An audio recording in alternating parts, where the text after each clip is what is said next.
Si estás invirtiendo también en ETF promediando el costo del dólar, este video es para ti. Te explicaré por qué he acabado de usar el índice MSCI World. Sé que lo estás usando, así que quédate hasta el final del video. Vamos al grano, amigos. ¿Por qué no deberías invertir en el índice mundial? Como podemos ver en esa slide, el índice mundial está compuesto por el 71,86% de los índices de Estados Unidos. Los otros son Austria, Bélgica, Dinamarca, Finlandia, Alemania, Irlanda, Italia, todos países secundarios.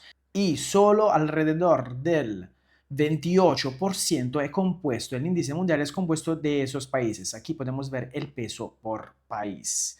Pasamos al gráfico del World Index en el forecaster.biz. Aquí estamos en la parte de seasonality, estacionalidad.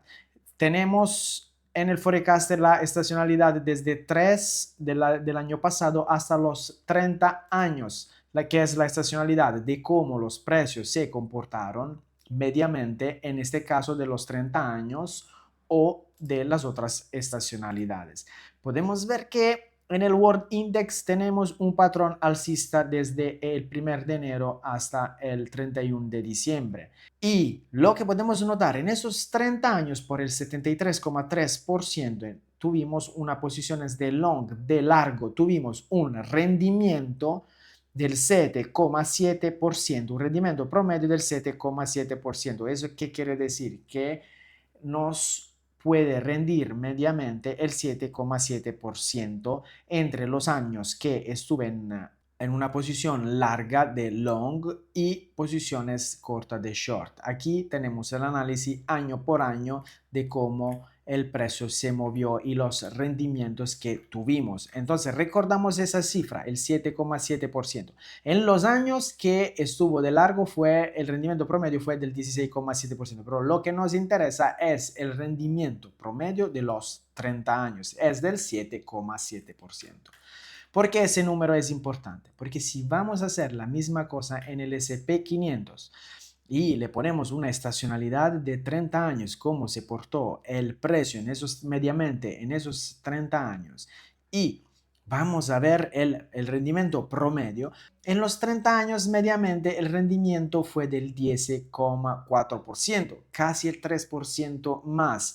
Y en los años de long, de largo, tuvimos un rendimiento del 19,4%. Eso ya nos hace entender que el SP500, que además influencia por el 71% el índice mundial, el World Index, nos rinde más. El World Index nos rinde el 7,7%, mientras que el SP500 nos rinde el 10,4%. Recordamos estos números, 7,7 y 10,4. Si nos vamos a hacer una comparación con el Nasdaq, que es el índice tecnológico americano, vamos en la estacionalidad de 30 años, desde el 1 de enero hasta el 31 de diciembre. Nasdaq en los 30 años nos dio un rendimiento promedio del 19,2% y en los años que fue alcista nos dio un rendimiento del 31,8%. Recordamos otra vez este número 19,2% que nos van a servir al final para hacer un cálculo especial.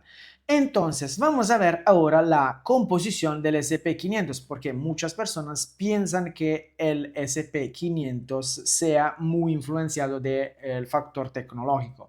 Como primera cosa, si vamos en la parte de categoría de ranking, donde nos explica toda la composición del SP500, nos da todas las 500 empresas, acciones que componen el SP500, podemos ver que está bien distribuida entre tecnología, industria, financial, healthcare, consumer. Está bien distribuido, entonces ya está bien diversificado, no es solo tecnológico y entonces este 71% tiene ya una buena diversificación en el índice mundial. Ahora viene la parte interesante del video. Si vamos en el sitio investir.biz tenemos una calculadora de interés compuesto. ¿Y qué vamos a hacer? Vamos a calcular qué nos pasaría si invertimos en el índice mundial en el SP500 y en el Nasdaq. Aquí podemos comenzar con un capital inicial de 1.000 euros, pueden cambiar. Un pago adicional en euro mensual o anual, aquí le hemos puesto de 1.000 euros. Y los años de inversión, vamos a poner 30 años de inversión. Entonces, ¿qué sería pasado en esos 30 años si hubiéramos invertido cada mes con un capital inicial de 1.000 euros, cada mes 1.000 euros mensualmente en los 30 años, con una tasa de rendimiento expresada del 7,7%, que era lo que nos estaba dando el índice mundial?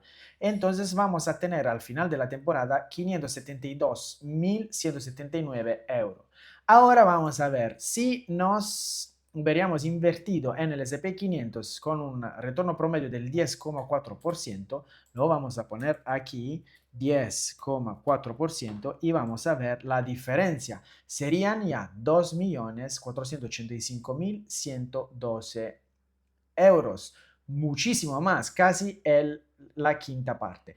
Y si hubiéramos invertido en el Nasdaq 100, que nos hubiera dado un retorno promedio del 19,2%, vamos a calcularlo, 19,2% sería 19.200.000 euros. Se lo voy a hacer ver otra vez. Si era el índice mundial, 1.412.000. Si era el SP500, 2,5 millones. Si era el Nasdaq, 19.190. Ya hablamos de el rendimiento entre Nasdaq 100 y SP500 en ese video que pueden encontrar en el canal de YouTube, donde yo decía que el Nasdaq rinde el doble del SP500, y hemos visto que el SP500 de su manera rinde mucho más del índice mundial. Ya somos más de 100, tenemos más de 32 videos, así que únete a la comunidad y síguenos en forecaster.biz español para otros videos muy interesantes como este. Yo soy Luciano de forecaster.biz, el software de inteligencia artificial aplicada a los mercados. Puedes probarlo totalmente gratis por 7 días. Y si necesitas ayudas o más informaciones, escríbenos a info@forecaster.biz. Estaremos encantados de escucharte.